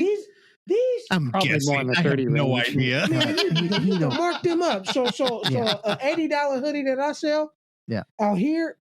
I don't want to give myself no price points, but an $80 hoodie that I could probably sell out here probably go for $200-$300 in a whole nother place. But it's not just saying, okay, go out there and try to flip some merch. It's the fact that they're gonna treat your ass like a souvenir, because they never know when you're coming back. Sure. And then on top of that, you're giving them something different that they just want to hold on to forever. You know what I mean? So I realized dropping this album, people care about our kind of. I hate saying that shit, but our kind of hip hop overseas more than here, where it's like, You just mean they care about real hip hop. yeah, You feel me? Versus here, where it's like when you go inside the candy store, you got hella different luxuries of candies. So everybody rapping. You know what I mean? Every other person is rapping. So it's like when I walk into a room, you hoping that you can get these people to just, oh man, what do you do? Like, I'm hoping you do fucking PR or some shit like that. But next thing you know, you saying like, oh yeah, man, I make comedy rap. I'm like, fuck. You know what I mean? How can I compete with you? You know what I mean? Not even compete, but what is it I could do with you if you're making comedy rap and I'm making regular hip hop? Somebody who may be having a bad day be more gravitational towards your shit than me just trying to say, hey, these are the obstacles, this is the ism, this is the game that you got to go through life. Versus out there, they hear that beat, they just want to bounce up and down. They hear the words, they hear intellect, they try to memorize, even though some may know English, some may not. But and like Casa, with him, I noticed a lot of people who do hit us from overseas, especially Japan, they compliment the shit out of his swag. So his appearance, his clothes, how he customizes it, shit like that. So you could tell that they do care about fashion more in those other places as well. Sure. Yeah. Yeah. That's what I learned. More than like name brands out here. More than name brand shit. They, like Japan, like, okay, so out here we'll say the West Coast is based, black folks in pretty much the West Coast is based off a shipyard complex. So that's like World War II shit. That's pretty much why we came up here with our second wave. Okay. She knows about stories about black folks coming to the Bay Area before that, but they didn't let them stories out because they wasn't trying to get more black folks to come up here. You know what I mean? In terms of ownership, property, all that stuff. Mm-hmm. But I'm saying that to say the swag and the style, like me growing up in the hood, it was a pea coat, but then it was Jordans. But this shit is based off of World War fucking II that my grandpa had in his damn closet, or his starter jacket, or his da-da-da. So Japan is the same thing. World War II, Pearl Harbor, da-da-da. But they're just taking their creations, they anime stuff, they da-da-da-da-da. So I think the timeless, the denim jackets, the hoodies, the beanies, all the thermals, all the shit that you kind of seen back in the day in the war thing, they still care about that old timeless shit versus did you go get the new Gucci belt? Fuck the new Gucci. Yeah. You know what I mean? So Come I on. think that's why I want to try. I will manifest it. That's why we will go overseas versus trying to just shake and bake here all the time. So you ain't gonna get like blue spiky hair or nothing? No, not that far. You might. No. Watch enough anime. You talk about dyeing your hair? Yeah, but not that color. And not spiky. Maybe a chartreuse. I don't know. I don't even know what that is. That's a green. Oh, green. Yeah. That's a color you can't see. Correct. Yeah. He's partially colorblind. Partially? I'm not even sure what shade chartreuse is. I would have to no, I'm not gonna try that out. Okay. Here. Okay, what about this? Real question. We'll leave that for Randy. Would you ever do a face tattoo? Oh, damn, that's a good question. It's trendy as fuck. I know Clark was thinking about it for a minute. Was you for real? No. Oh, okay. He was going to get a cross under his left eye. I always told myself I would have never got hand tattoos. Yeah. And I told myself I'll probably never get a fucking job. I got probably more jobs with hand tattoos than I did without hand tattoos. Well, they call him the job buster. Yeah. But what is a job buster?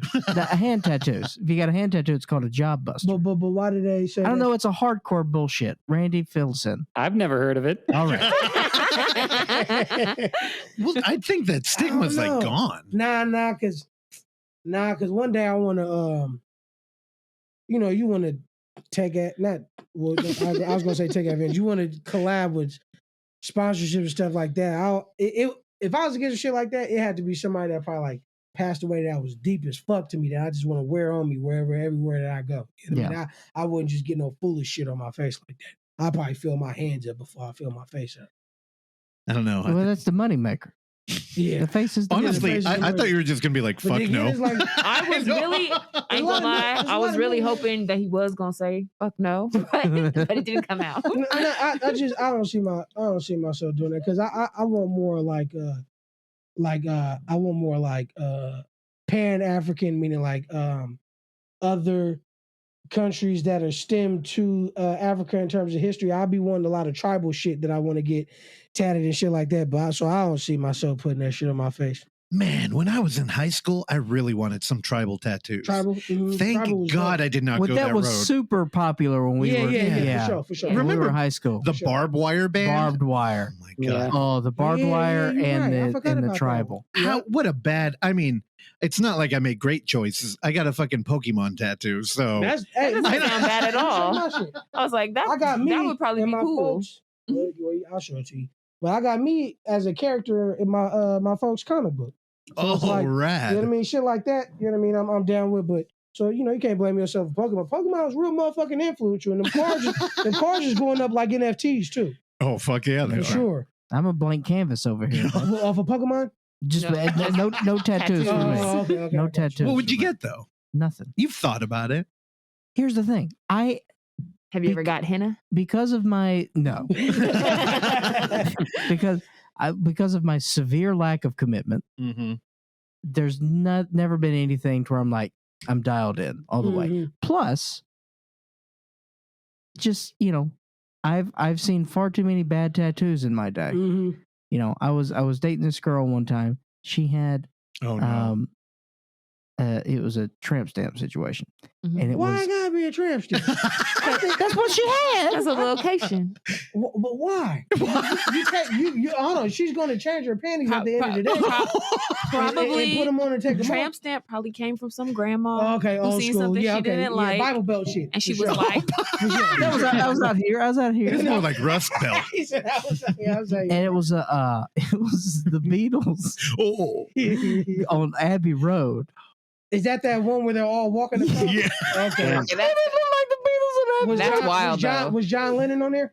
I mean, it was all four of them. An amalgamation of John Lennon was there. Okay. That's actually hilarious. He got a song called Jealous God. It looked like Nick Cage with Down syndrome, but something was there. Got you. Yeah, it's no good. Yeah, so it's like a ramp stamp, not a tramp. I got you.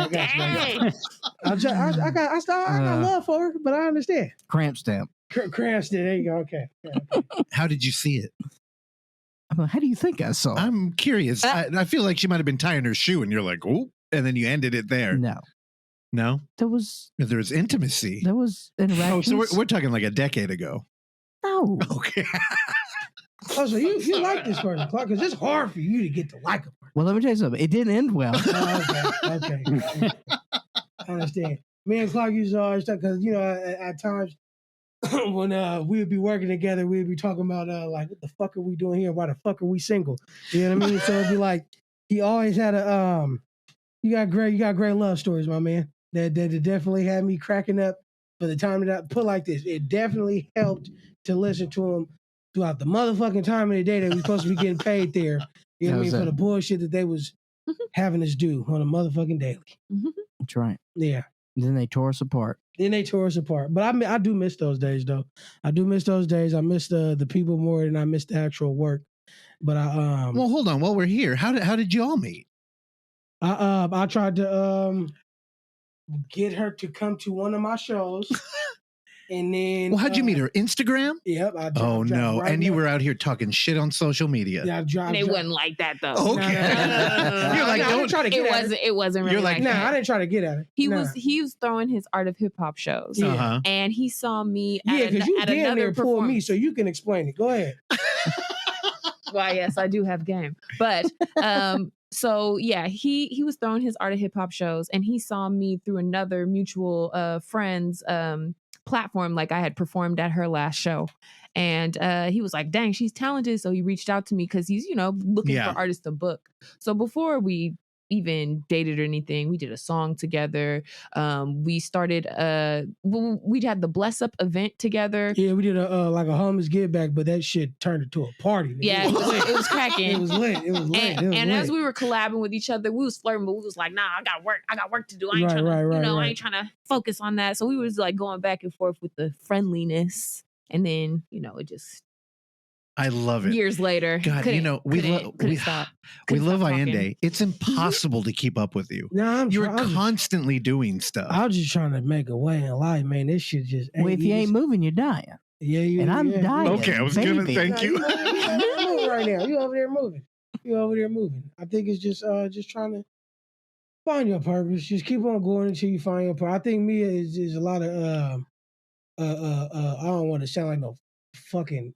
I don't want to sound like Gandhi, but I think I just been studying more my own spirituality and understanding who I am as a person, trying to accept what it is, and I think that just gravitates people around you based on if you got good intentions or trying to find good intentions or trying to get somewhere in life, and that just manifests as people that are supposed to be around you. And then love is like a thing at the end of the day where it's like you just gotta go out there and try it. I know sometimes some of us look at that shit like it's a risk, but it's like shit, we ain't gonna be on this motherfucker forever. So whatever it is that you do be able to encounter with somebody, and if it feels good, whether that's at the moment or that's the longevity of forever, just live through it, have fun, and then you know what I mean. Whatever route y'all supposed to go next in life, you will, and then whatever you're supposed to do individually, you support that person.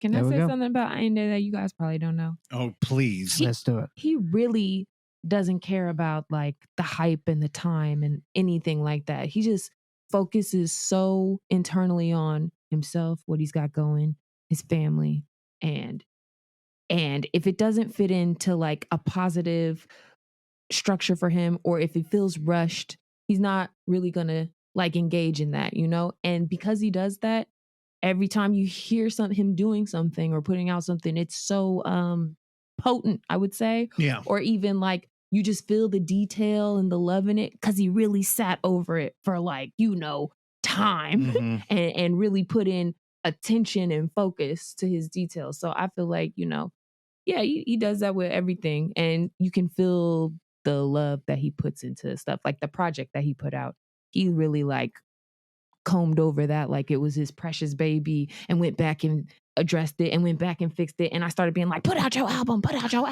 It's ready. It's good. And he's like, no, I have another song I have to do. And I'm like, no, you don't. And then I hear the song and I was like, ooh, yes, you did. Okay. That was the one. And then I'm like, now put it out. And he's like, no, it's not ready. And then he put out another. Then he come back and I'm like, okay, I hear what you're doing.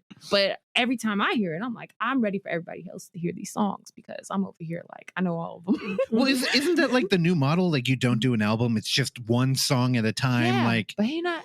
And see, so, him and Casa, I would say they both do that. See, we were saying that like, man, let's just drop a bunch of fucking singles and then whichever one catch.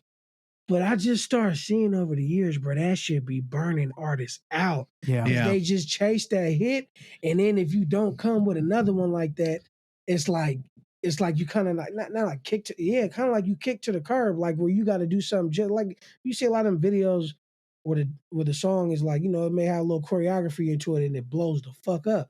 But you damn near got to come up with something again to match that.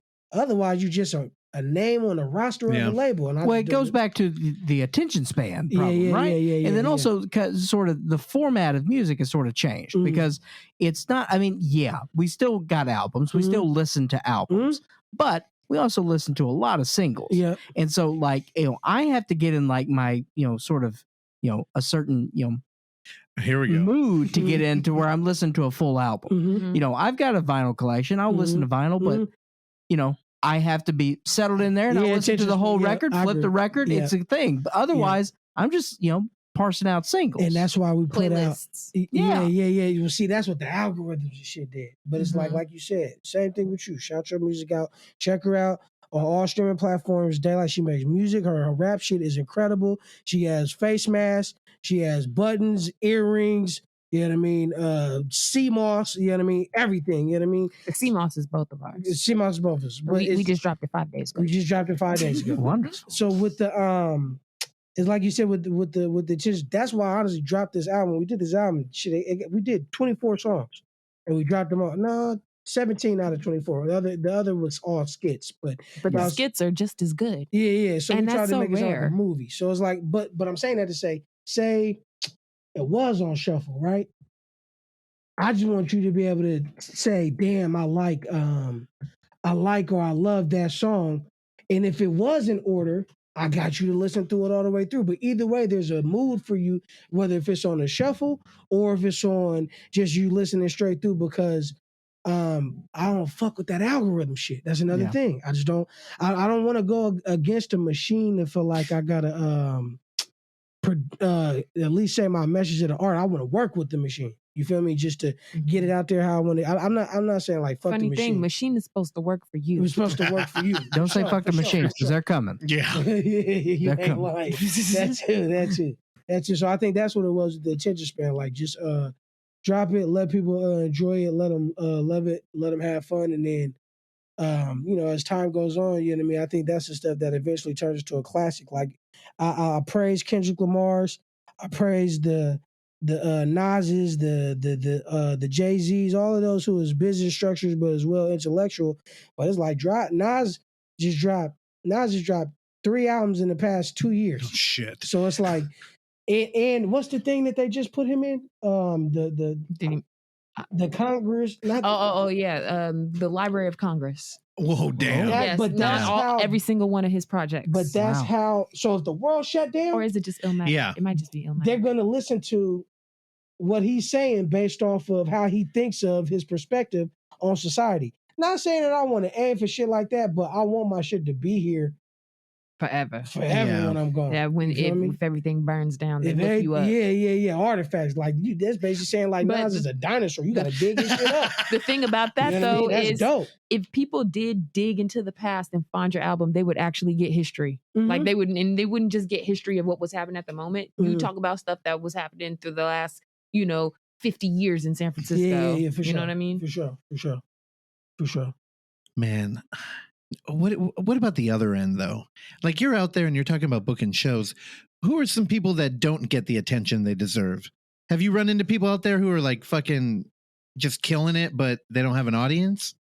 I think now a lot of people have some type of audience. They just don't have the exposure to the bigger platforms. Well, who are they? Like, throw some names out there. Look at Randy. He's dying. He needs some real hip hop in his life. He's out there in Atlanta. He's got no friends. I'm not gonna say. I'm not. Well, maybe artists that y'all haven't heard of, but I just don't think they know Ozer. Yeah. Well, see, I feel like Ozer is. Okay, yes, because Ozer is amazing. He is. Maybe not everybody knows Ozer from Ghostbusters. No. Ozer from Ghostbusters. There's a Gozer. Oh, okay. Ozer is a young brother named Ozer of San Francisco. I think he's fucking amazing. Daylite as well. Check her music out. I think she's fucking amazing. I think Callie J's, Yana Shawty, which is this young Latin woman from the Alamany Projects. I think she does a very good perspective. Miss Incredible Hulk, how we met. Miss Incredible Hulk, you know what I mean? Yeah, she got a lot of bars. I think Honey Gold and Ajgod. Honey Gold and Ajgod. These are all put like this. You may not see them on the press, right? But if you book them, they can sell that shit out with a bunch of their creatives and their friends tomorrow. That type of shit. Mm-hmm. You know what I mean? That type of shit. I think I don't want to lead that, but I want to more so be a part of the forefront of that type of shit. Right. Until if Nas call one day is like, yeah, man, I heard about art of hip hop. I want to do it like a Rock the Bells concert. Then shit, so be it. But until we get there, it's a lot of underground artists out here that need to basically just get a little bit more exposure because they do got the numbers. Like if you look at Ozer shit, he 10 million strong in terms of Spotify streams and all that shit. But he doing way more numbers than me. But I think when he gets overseas, they're gonna treat his ass like he's Kendrick Lamar or Jay-Z or something like that. So I think it's just where you at, and with the exodus of the black and the brown people, I think it's hard to stimulate an economy based off of creativity and art that creates value and money because a lot of people are in survival mode right now. So it's hard to just walk up to a brother and sister like, listen to my album.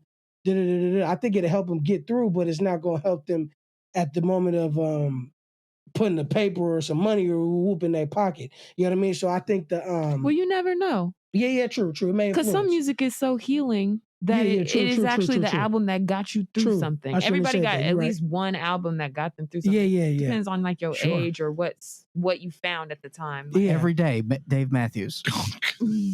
So it's a lot of them. Grando, give me some more. Grando, give you some more. See, this is why I had to give you shit right off the bat, though. Because when I'm talking about San Francisco losing culture, I'm talking about you. Yeah, right. We're booking shows and out here, and you clearly connect with the community. I fuck with it. I think we you got DJ Sage, you got Baghead. There's a lot of producers they're not doing the shit where it's just like, Jada Imani. Jada Imani, Lex Culture. These are people. A1, Adam Raps, A1, Say Knowledge. These are people that when they come to the shows, they have like they got their core fan base, then they have their products and stuff to sell, but they just want to be a part of the last of just what feels like, I guess, culture and family versus them chasing stardom and stardom and trying to be popular and shit like that. But I think that's what makes them popular. Yeah. You know what I mean? I think that's what makes them popular. It reminds me of like the original hip hop parties. Yeah. Like the stuff that the basement parties in the 70s type thing. It's like really like seems low key underground till you go inside. And then you're like, oh, what is popping in here? And then maybe the artist you never heard of, but every person who comes on stage is like a real MC. Like it's like why everybody has lyrical content and everybody got beats and everybody like it's nice. It's not like I've done some shows like this, but I'm not doing them no more. But I've done shows where, the artist will just be called like I don't know, I'm gonna make up a name like gang or whatever, and they get up there and it's kind of like it's like an awkward show, you know what I mean? Like they're just talking about bullets and whatever. Well, that's because the machine. Well, right? No, so everybody raps. So I've been to shows like that. Not doing those no more. But we found like a little niche, I should say, in a community where people are like really actually into lyrics, really actually into like your vibe. You can be yourself and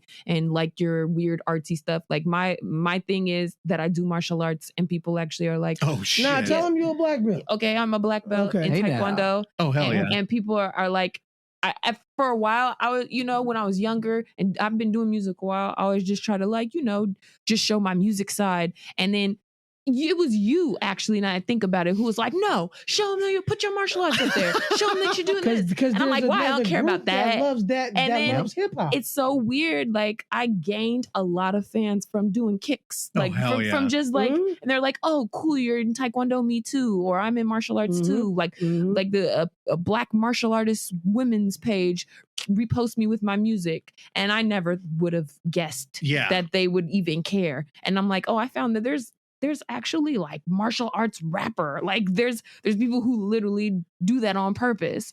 So like I would have never thought that was gonna be my people. But you know what I mean? Like what got you into Taekwondo? My dad owns a Taekwondo school in Vallejo. Oh shit. He's actually shout him out.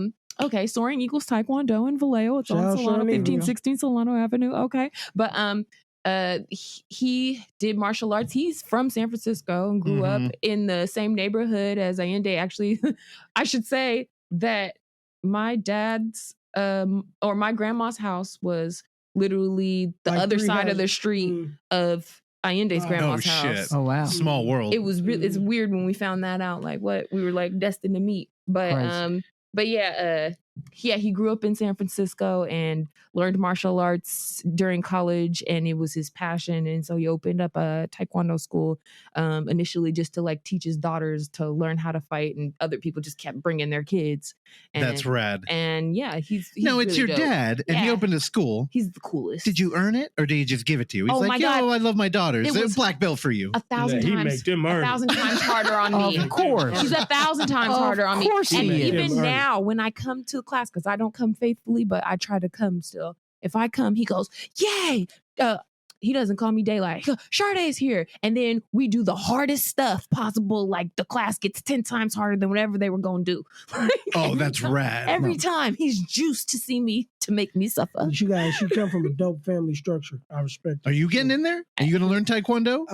He learns boxing. He does boxing. Oh, what? I've been seeing you working out a little bit, but I haven't like aimed for no belt or nothing like that. I just no. Boxing is good though for you. Like you do really good at it, and I seen you get progressively much better every time that you do it. Every single time. I just want to be healthy. Yeah. I just hella want to be healthy.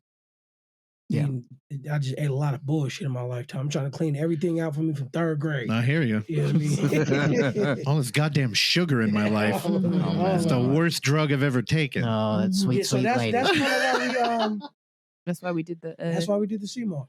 That's what we've been taking pretty much. I wouldn't say faithfully, but off and on throughout the year. And I didn't even know what CMOS gel was at all until he started saying, he said that at the beginning when we first met and we were like starting to, like and talk to each other. And he kept talking about he wished he had some sea moss gel. And because I'm in the wait, okay, what is sea moss gel? Yeah, that's what I'm saying. Yeah. This is what I was like. What is sea moss gel? And he's like, oh, Jamaicans take it. You need it. Like, he's. So we can explain it together. It has 92 out of 102 minerals, including like zinc, a little bit iodine, calcium, potassium, and it's magnesium. It's an algae that comes off of the rock between. They have Irish moss, and then the one that's in the Caribbean. So a lot of people get it from St. Lucia as well as Jamaica. So they take it off, you boil it, it turns into a gel. We flavor it, of course. I'm not gonna, like I said, we ain't gonna talk about numbers, but we put it out less than 4 days ago. We sold out immediately. Probably because a lot of people throw out all shit trying to stay healthy, but it promotes everything from, to be honest with you, sperm count, fertility, metabolism, hair, inflammation, skin, wrinkles, cholesterol levels. So now the picture you sent me, it almost looked like moonshine, where it's like in a jar and there was like pretty? It looked good, yeah. But I'm like, what do you do with it? And I was trying to tell Clark. You can either take like a spoonful. Or you can like mix it in tea or mix it in like water. I thought you were juice, just supposed to drink it. Smoothies. You can, but not the whole thing. See, I thought he was gonna bring it over today. I'm like, dude, let's drink it on here. Sold out. We sold out. But Congratulations, dude. I'll bring you one. I'm making it. Making it tonight. I'm making it around tonight. Yeah. And then it's just. Can I say this? Go ahead. Because he's been taking it a lot longer, and I really didn't know what it was. Right, I was totally lost. Because he's half Jamaican, they've been doing that for centuries. So I'm like, I don't know, American. I don't know what that is. So I had to go around. I couldn't find it anywhere except for like people either selling it through Instagram. But I happen to know a girl who like hikes all the time. She's super healthy and she was selling it. So I was like, oh, I bought it for him as a gift. But because of that, we started like taking it or whatever. And I can feel like the difference, like almost. I wouldn't say immediately, but after like a couple days of taking it, it's like I feel clearer. Like if I had like a headache, I don't have a headache no more. If I was feeling bloated or craving a bunch of food because I like to eat, like I don't know, I eat good. It makes me not. It just makes me like put my appetite away a little bit more too. So yeah, it's like you can kind of feel it working. We ain't always been consistent because it was hard to find. Like we would have a jar, be doing hella good, and then we would run out, and then we'd be like, have to search all over the Bay Area to find some more. But that's what made us start making it. That's why I was asking y'all about the initiative in terms of what y'all was doing, just with the y'all filming the art direction next, because there is a hole. It is a lot of people out here really want to get healthy, but they don't know about a lot of the natural elements that's on Earth that pretty much heal everything that's in your body versus them saying. Not only that, we're super skeptical about it. Super skeptical about it, but it's quick for us to go to doctor, get some medicine, some pills. You know what I mean? Take this, which I mean, I understand makes sense. You know what I mean? I've done it before as well myself, but I think we just got to understand, where the dirt and the soil is at. Whatever comes out of that, that's literally for our bodies. Now, if you can flavor that shit and make it taste good, there you go. There you go. And don't trust fuck Big Pharma. Yeah, that's what we're saying. Because they're going to tell you the next Megatron virus and Omicron. That's right. Omnitron. Everything's a racket. Yeah, Well, it's also designed that way because the FDA won't approve anything that doesn't have a chemical in it. Correct. So, like honey, local honey is supposed to be the best thing against local allergen. And we have local honey in the sea moss. And you can't market it. Tell them what the flavor is. It's orange blossom honey or sage blossom honey. Oh, that shit sound good. Yeah. Sound good, huh? It's good. It's good. All right. Well, this was an absolute delight. Thank you very much. Before we cut you guys loose, plugs. Anything you got? At Art of Hip Hop. First off, shout out Casa. He's healing himself from COVID at this moment. I love you with all my heart. I couldn't have done none of this without you. Shout out to Daylite for pushing me and supporting me as well. I love both of y'all. I'm very proud of how far y'all came. This room looks amazing in terms of y'all artistic integrity. Keep on making it. Keep on pushing. Randy, I see you out there. Keep on progressing. Art of Hip Hop _ at Daylite. Underscore. You want to spell it? DAYLITE. DAYLITE.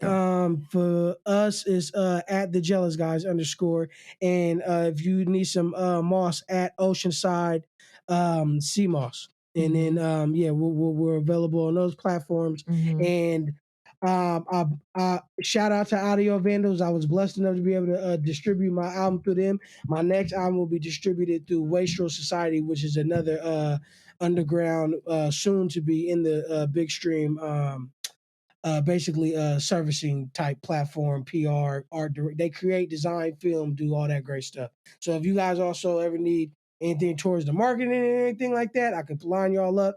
You know what I mean? Shout out to all of them. And then shout out to everybody who's supported us over the past 10 years making hip hop. And God bless you all. Same thing, angels and ancestors, keep the peace. And you know what I mean? Skin to grease. You know what I mean? I don't even know what that means. Skin to grease. Thanks again. And Randy, as always, take us home. I do that on these episodes too. Well, I look forward to potentially hanging out sometime soon in or around Atlanta. Yes, sir. We will. Yes, we will. I apologize I didn't get to you last time. I was like all over the place with my family. All good, man. We'll make it happen. Yes, sir.